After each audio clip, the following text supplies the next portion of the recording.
talk about CONCACAF, okay? Because while we're looking ahead a little bit to June and saying these are the wish lists, these are the things that we want to see. Eventually, once they get past that hump, they're gonna be in CONCACAF W Championship World Cup Qualifiers. And we'll give a little bit of congratulations in order, because as we were doing this live, some of these games were literally in action and wrapping up.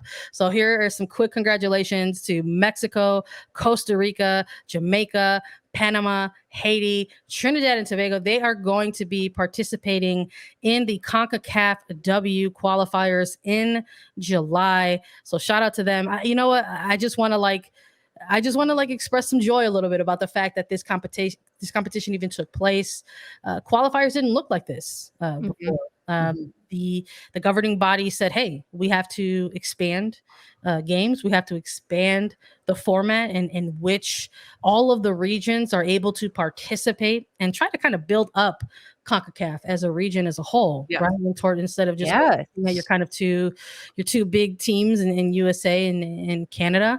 And I love that there was the opportunity here to sort of have 6 groups, 30 teams, be able to kind of go head to head with 2 rounds of matches here to fight for a place in the W Championship, and where I guess maybe you could say that the real work will start to come into play for some of these CONCACAF nations who were participating in the qualifying round. When you guys are listening to those 6 teams, as I'm throwing out the congratulations, which of those teams are maybe you keeping an eye on for the upcoming tournament in the summer?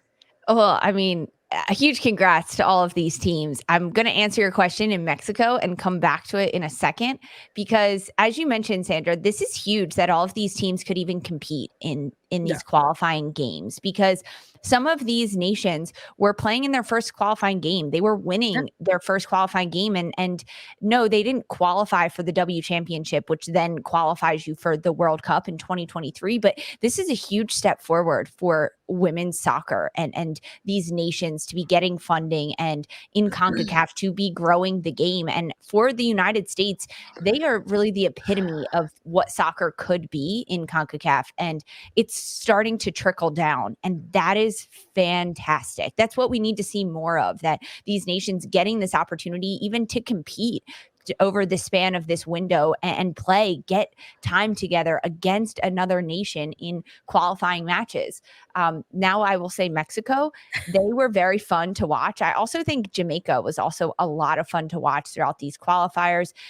We touched on it a little bit before that these teams are good. They can break down opponents, and they can have a variety of attack in the front line, and they can present different opponents with different decisions that they need to make defensively about how to do that. Watching these games, especially between Mexico, I'm going to say they can score off set pieces and run of play and down the middle and sending crosses in. And that's very, very impressive to watch. This was fun. This CONCACAF qualifiers was really fun to watch. And a lot of the games I watched in full. I watched a lot of highlights though. And those are great to see too, because you get to see all of the goals, because there were a lot of goals and a lot of the different breakdowns. And man, some of these goalies, they are ruthless. They are tough as nails. I got to give it to the goalies. It's time for the plug, because you mentioned it. Because if you didn't get to watch all these games, because there was a lot of them, you know where you could watch them. You can watch them on Paramount Plus, or you can go to our YouTube channel and watch the highlights. We got some nice highlight packages for you, all these games. Lori, I got to ask you, with your experience in terms of this CONCACAF championship that's going to be coming up in July, and the process that has unfolded for teams to make their way there. Like, what does it mean to you to sort of see this format kind of expand a little bit?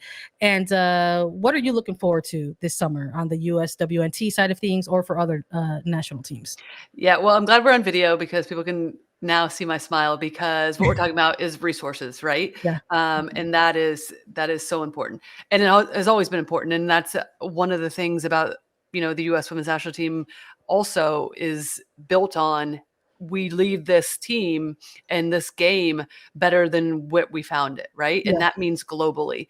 And just to see, I mean, let's not forget Jamaica, the struggles that they went to when they qualified for the 2019 World Cup just to get there, right? Yep. And but then you're also like talking about like the US, who's flying over there, being paid, right? And no doubt no one's going against the resources that the US have had. I'm just saying you see the discrepancy, what that looks like. And regardless, I always say regardless of whether you like social media or not, I love it in this situation, because even in like thinking about 2015, right? When Thailand first qualifies, they're wearing the hand-me-down of the men's team. Yeah. But like that needs to be highlighted, because though the discrepancy in the resources need to be highlighted, because you would not see that on the men's side.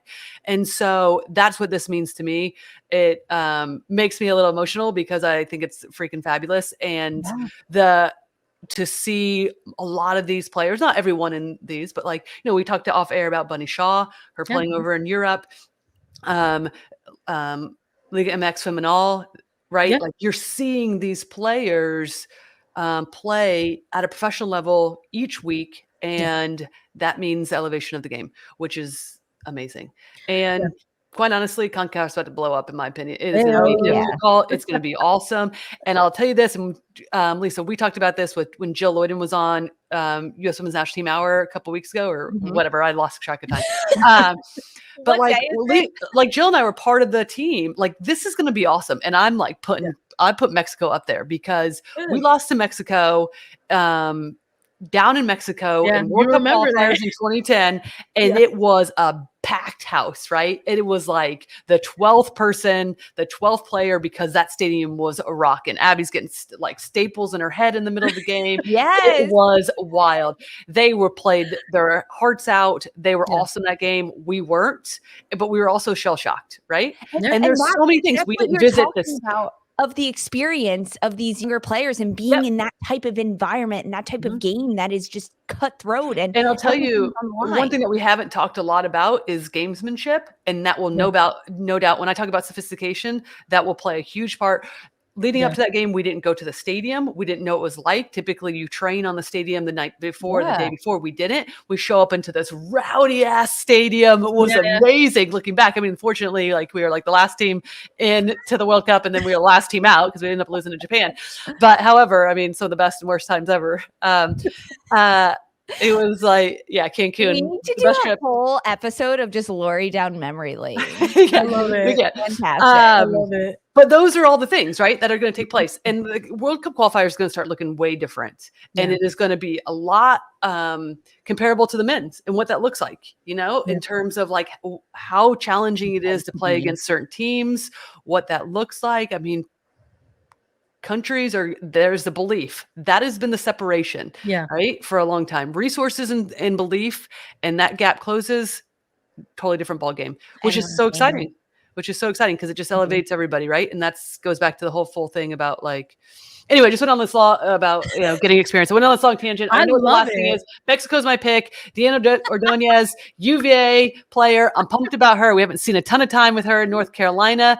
I am excited to see what she can do with Mexico. And I hope she gets some more time with North Carolina in her rookie season to see what that looks like. I do too. I would love to see it. She scored back to back right off the bench in some of these games with Mexico. I love it. Listen, I guess we're gonna go 3 for 3 here. I mean, I can't choose against the motherland, you know. I know. I was gonna say, Sandra, give us the Mexico plug. I'm gonna go with Mexico. Of course, I'm excited to see them.